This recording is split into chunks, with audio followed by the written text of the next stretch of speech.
Before we go into this interview, I know we had a little Twitter exchange, and I was talking about how I remember back in the day, one of my boys told me that he was dating a dime piece. Right. And I was like, yeah, right.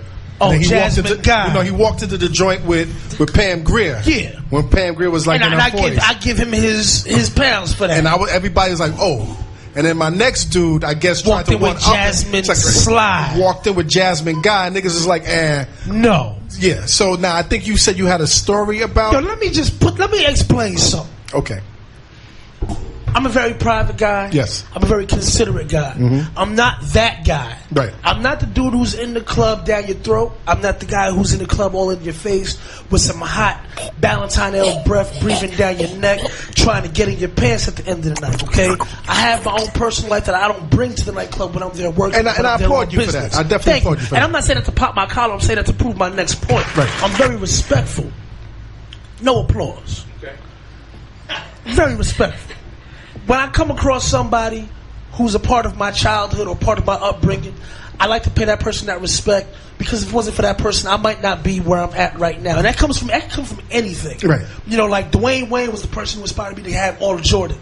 Mm. You know, Bill Cosby inspired my sweater game, which is me.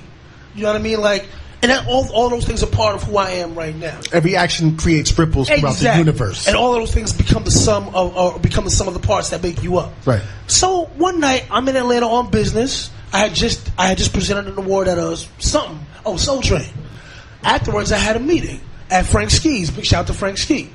So we're at Frank Ski's. For those who don't know, it's kind of like a restaurant / lounge, just a little dance. And people dance. Frank will get on the ones and twos himself, and get busy on tables. And people will dance and just have a good time.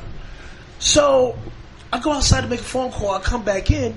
As I'm going to meet my peoples, I see a familiar face from across the restaurant. Oh no, I'm sorry, by the bar. And as I get closer, I realize it's Whitley Gilbert, Jasmine Guy. Jasmine Guy. So I'm like, oh wow. I used to tape A Different World. The first 2 or 3 years when A Different World premiered, my routine was I would tape A Different World. I would tape Living Color on Sunday nights and tape A Different World. I think it was on Thursday nights. Thursday nights, right after the Cosby Show. Right after the Cosby Show. Right. So she's actually not that far from where my destination is. So I just wanted to stop and pay a little respect. Hey, I grew up on you. Thank you for everything. Appreciate it. Love your show. And keep it moving. The same way I would want somebody to approach me, because I don't like when people take up too much of my time. Right.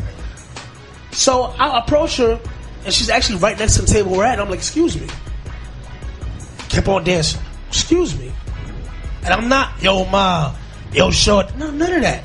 Excuse me, I'm just, wouldn't give me the time of day. But mind you, here's the kicker. She's shaking her ass to one of my records.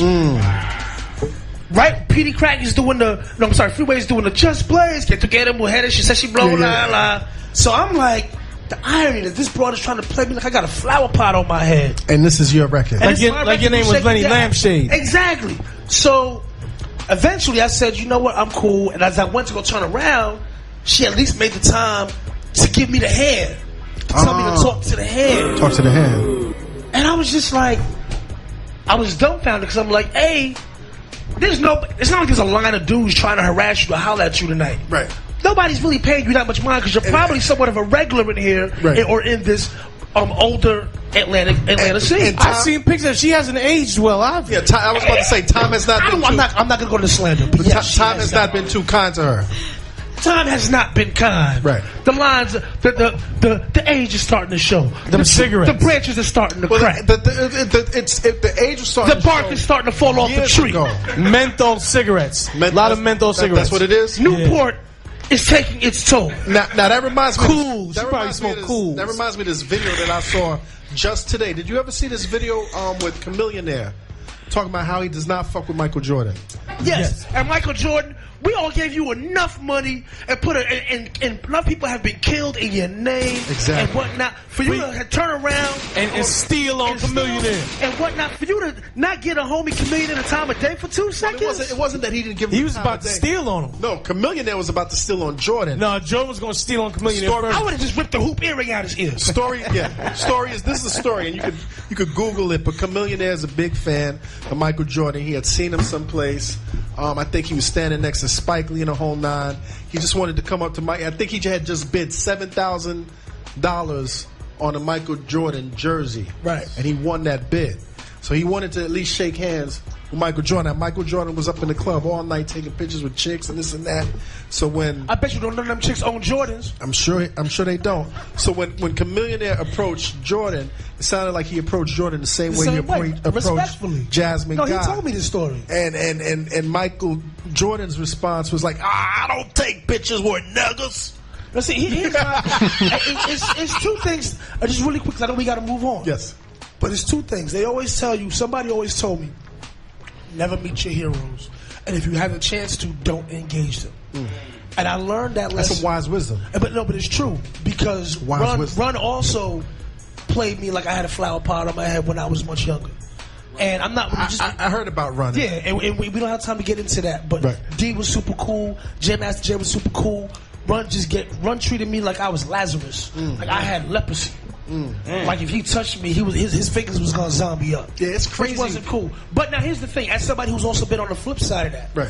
We all have you ever played somebody, or do you think you've ever played somebody? You know what the funny thing is? I've never consciously played somebody. Right. I've had people come back and tell me after the fact on Twitter. It's happened to me twice, where they were like, "Yo, you know, you're an asshole," and I'm like, "Who do you think you are?" Yeah, and I'm like, "Yo, I've never actually consciously played anybody." And they're like, "Well, I tried to talk to you as such and such. You walk by like I didn't exist." And I said, to be honest, I probably didn't. A, I didn't realize you were there, and B, I'm human too. I might just be having a bad day. But one thing I would never, you might be engaged. I might be engaged. Right. But one thing that I would never do. This is the last thing I would say. One thing that I would never do is sit there and turn to somebody and say, "I don't take pictures with niggas." And another thing I would do is never give somebody the hand like I'm too good to acknowledge their existence as a human being. Yeah. Well, that's a good story. Thank you, sir. That's a good story. And now, how much time do we have?